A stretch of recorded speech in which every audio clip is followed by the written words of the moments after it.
Bismillahirrahmanirrahim. Inna a'tainakal fasholli lirabbika wanhar. Inna syani'aka huwal abtar. Bismillahirrahmanirrahim. Assalamualaikum warahmatullahi wabarakatuh.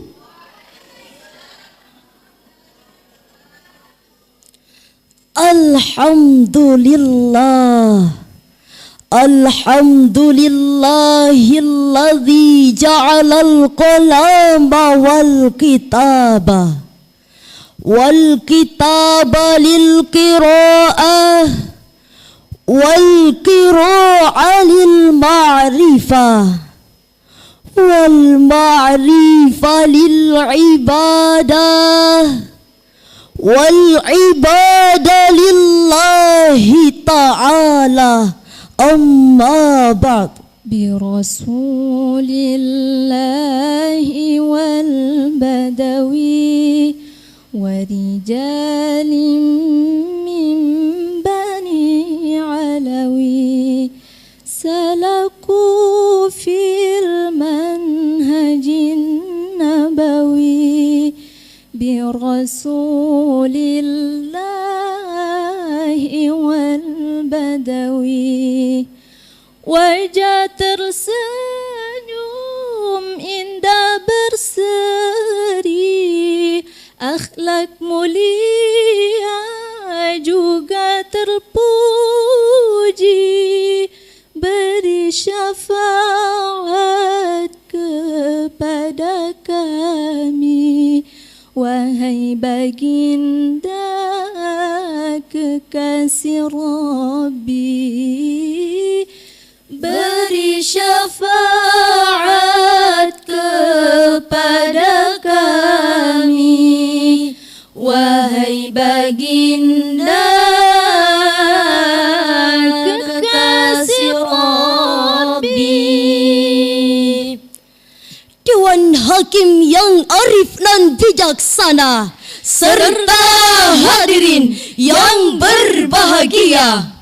Saat ini kita sedang berada di era revolusi yang merupakan the peak of information.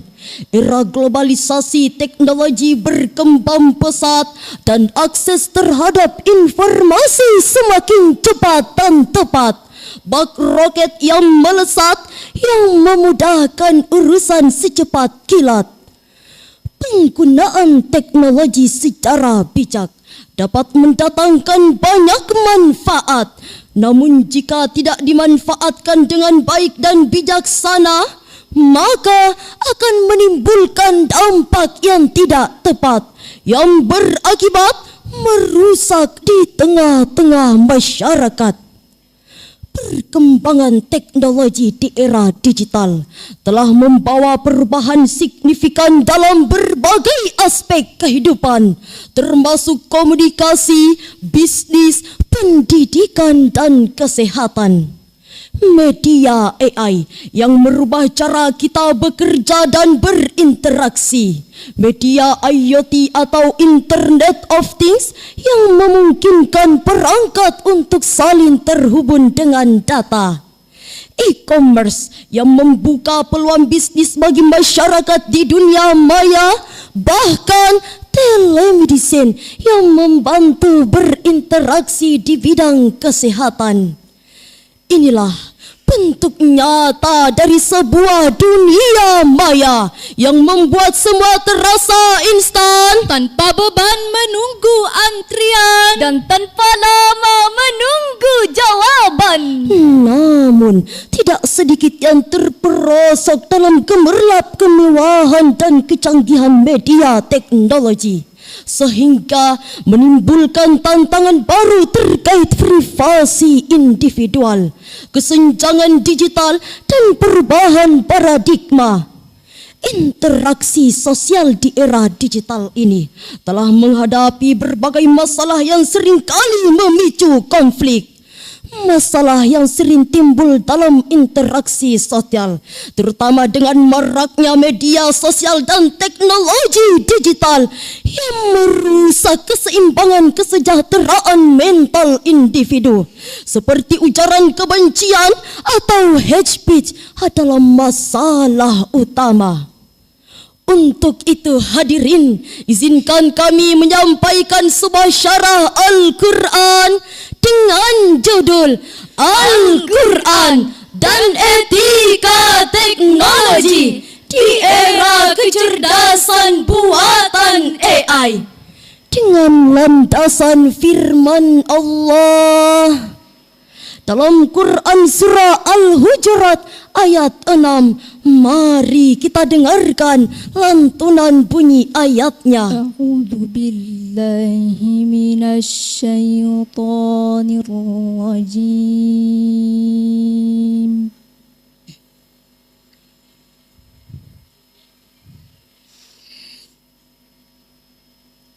Bismillahirrahmanirrahim.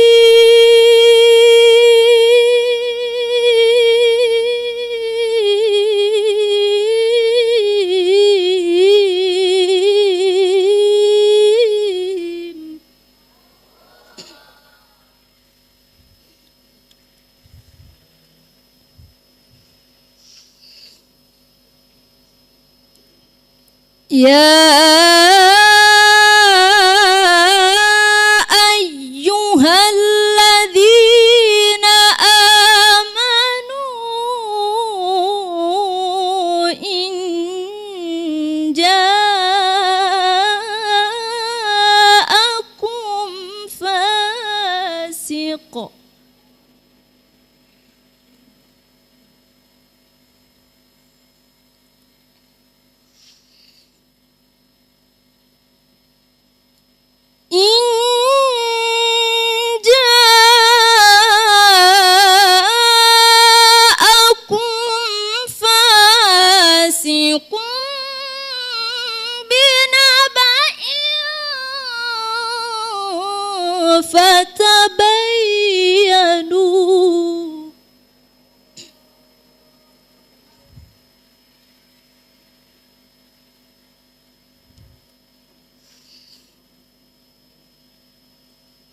fatabayyanu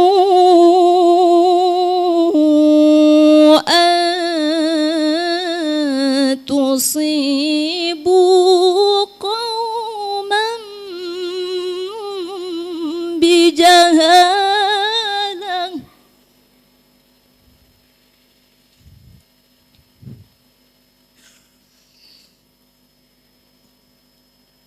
fatusbihu ala ma fa'altum nadimin.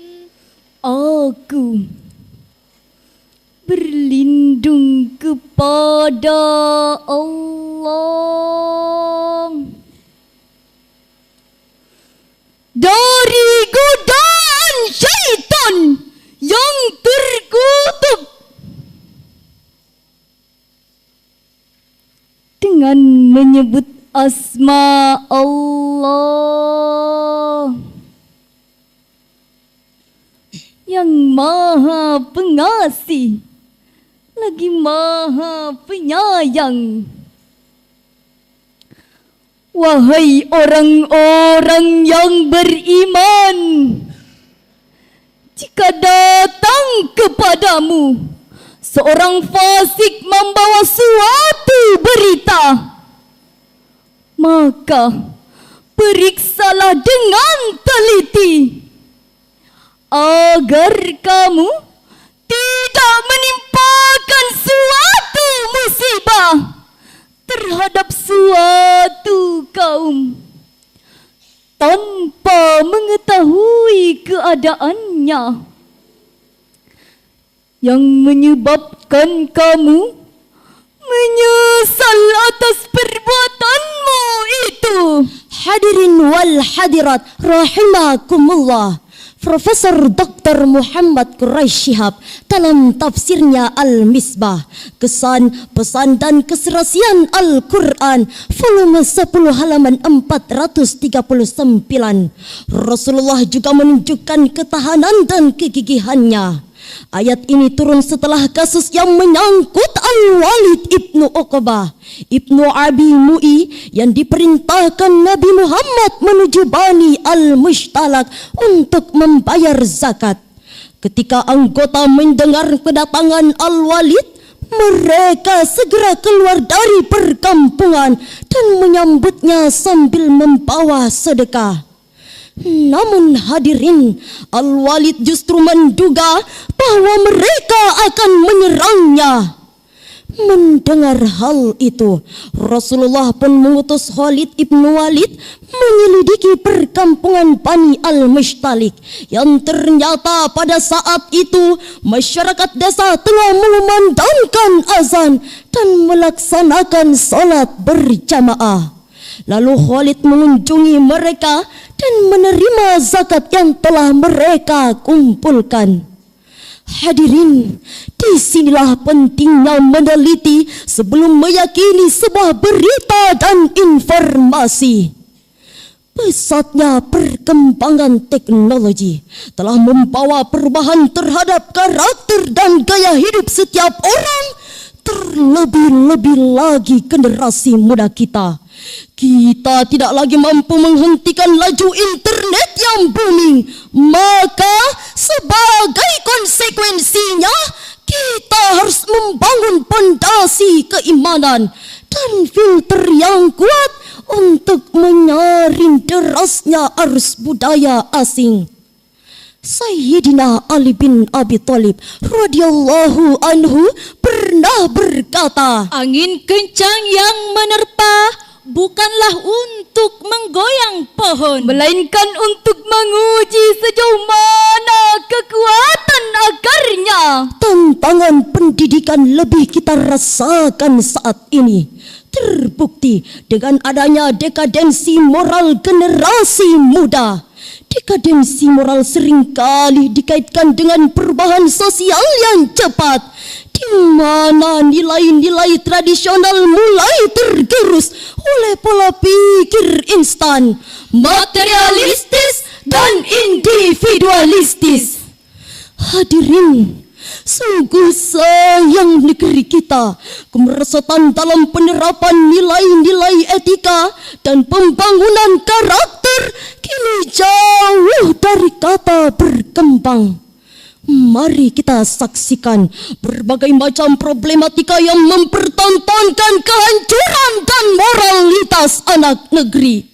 Mulai dari gurita narkoba yang semakin menjamur, judi online yang kian subur, HIV/AIDS semakin makmur, ditambah lagi banyaknya oknum-oknum pemerintah yang terlibat korupsi, yang memperkaya diri sendiri di tengah-tengah ekonomi Indonesia yang meroket tinggi. Rakyat miskin semakin miskin, rakyat tercekik dengan harga sembako yang mahal, biaya pendidikan yang tidak normal, serta kesehatan yang tidak stabil.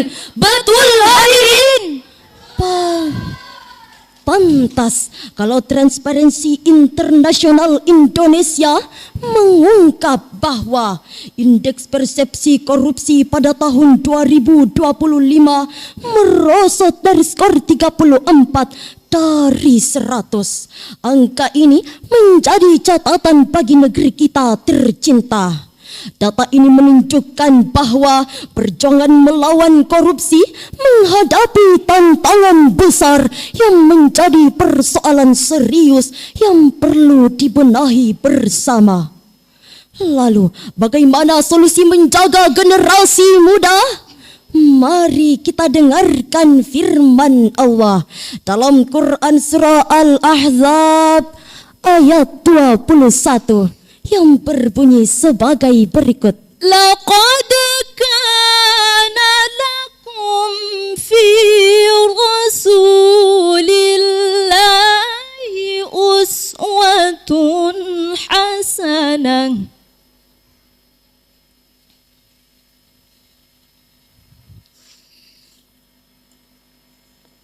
أسوة حسنة لمن كان يرجو الله واليوم الآخر وذكر الله كثيرا صدق الله العظيم. Sungguh telah ada pada diri Rasulullah suri teladan yang baik bagimu, yaitu bagi orang yang mengharap rahmat Allah dan kedatangan hari kiamat, serta yang banyak mengingat Allah. Maha benar firman-Mu ya Allah, lagi maha agung Dewan Hakim yang arif dan bijaksana, serta hadirin yang berbahagia. Profesor Dr. Muhammad Quraisy Shihab dalam tafsir Al-Misbah, kesan, pesan dan keserasian Al-Quran, volume 10 halaman 439.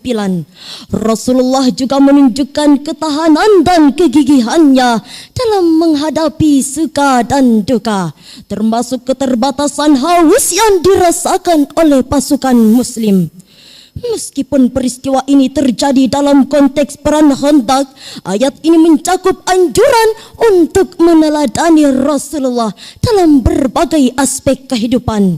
Sebab Allah Subhanahu wa taala telah menjadikan beliau sebagai teladan bagi seluruh umat manusia.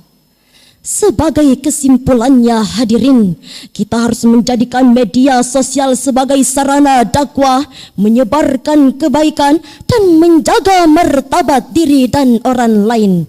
Karena semua aktivitas digital akan dipertanggungjawabkan. Dengan berpegang pada prinsip ini, maka media sosial dapat menjadi sarana peningkatan iman dalam memperbaiki diri. Hadirin wal hadiratkumullah, demikianlah syarahan yang sempat kami sampaikan. Kurang dan lebihnya mohon dimaafkan. Semoga syarahan ini menjadi semuanya terasa di hati. Untuk itu kami dengan ucapan cuka dan terasi, cukup sekian dan terima kasih. Wallahu yahdi